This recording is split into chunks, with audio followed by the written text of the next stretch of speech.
ഉദ്ധിത ദൈവമേ രക്ഷക സമാധാനമേ ഡെയിലി വിത്ത് ഗ്രേസിലേക്ക് എല്ലാവർക്കും സ്വാഗതം. ലൈക്ക്, ബെൽ ബട്ടൺ, നിങ്ങളുടെ വിലയേറിയ കൈവിരൽ വെച്ചുള്ള സബ്സ്ക്രൈബ്, ഷെയർ മറക്കല്ലേ. അതായത് നമ്മുടെ ജീവിതത്തിൽ നമുക്ക് ഏറ്റവും വിഷമുള്ളൊരു കാര്യം എന്താ? മറ്റുള്ളവർ അംഗീകരിക്കാത്തതാണ്. അതുപോലെ ദൈവത്തെ അംഗീകരിക്കാത്തതാണ് ഏറ്റവും കൂടുതൽ വിഷമം.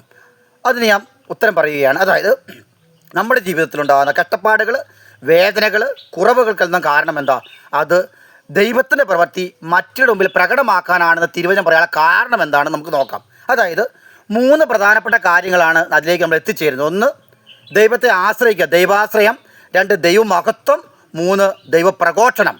ഇതിലേക്ക് എത്തിച്ചേരുവാൻ ദൈവം നമ്മളെ ഈ യാഥാർത്ഥ്യങ്ങൾ എത്തിക്കുന്നു. അതായത് നമ്മുടെ ജീവിതത്തിൽ ഒരു വ്യക്തി കിണർ കുഴിക്കാൻ പോവുകയാണ്. ഈ കിണർ കുഴിക്കുമ്പോൾ ആദ്യം മണ്ണ് മാറ്റിക്കഴിയുമ്പോൾ പിന്നീട് കുറച്ച് കല്ലുകൾ മാറ്റും, പിന്നീട് മണ്ണ് മാറ്റും, പിന്നെ പാറക്കല്ലുകൾ മാറ്റും, കുറച്ചും കൂടെ മണ്ണ് മാറ്റും, പിന്നെ ശക്തിയുള്ള പാറകളാണ്. അതിനെ പൊട്ടിച്ച് അവസാനം വെള്ളം കണ്ടെത്തുന്നത് വരെ ആ വ്യക്തി പരിശ്രമിച്ചുകൊണ്ടിരിക്കും. അവസാനം വെള്ളം കണ്ടെത്തി കഴിയുമ്പോൾ അതെന്തായിത്തീരുന്നു?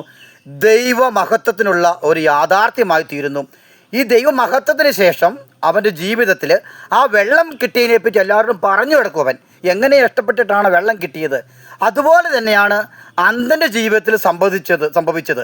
ജീവിതത്തിൽ ദൈവം അവൻ്റെ അന്ധത മാറ്റിയപ്പോൾ അവൻ 3 കാര്യങ്ങളിലൂടെ കടന്നു പോയായിരുന്നു. ആദ്യം അവൻ ദൈവാശ്രയത്തിലൂടെ കടന്നുപോയി, രണ്ടാമതവൻ ദൈവമഹത്വത്തിലൂടെ കടന്നുപോയി, മൂന്നാമതവൻ ദൈവപ്രഘോഷത്തിലേക്ക് കടന്നുപോയി. നമ്മുടെ ജീവിതത്തിൽ ഇതുപോലെയാണ് എല്ലാ കാര്യങ്ങളും.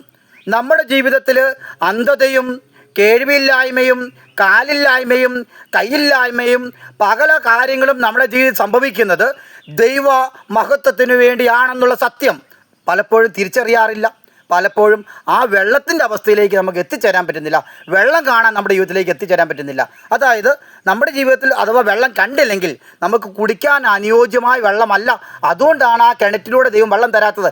എന്നാൽ 99% ദൈവത്തെ ആശ്രയിച്ച് പോകുമ്പോൾ വെള്ളം കാണപ്പെടും. അവൻ്റെ പ്രതിസന്ധികൾ എത്ര കഷ്ടപ്പാടാന്ന് നോക്കി. അവൻ്റെ ജീവിതത്തിൽ എത്രയെല്ലാം പ്രതിസന്ധിയിലൂടെ കടന്നു പോയാൽ ആ കിണറ്റിൽ വെള്ളം കിട്ടിയത്. എത്ര കല്ലുകൾ പൊട്ടിച്ചു, എന്തോരം മണ്ണ് മാറ്റി. ഇതുപോലെയാണ് നമ്മുടെ ജീവിതത്തിൽ 3 തലങ്ങളിലൂടെ കടന്നുപോയി ദൈവത്തെ അറിയുവാനും ദൈവത്തെ മഹത്വപ്പെടുത്തുവാനും ഇത് ആവശ്യമാണ്. ദൈവത്തെ അറിയാം. അതുകൊണ്ടാണ് ഇത്തരത്തിലുള്ള കുറവുകളെന്ന് ക്രിസ്തു വ്യക്തമായി നമുക്ക് പറഞ്ഞു തന്നത്.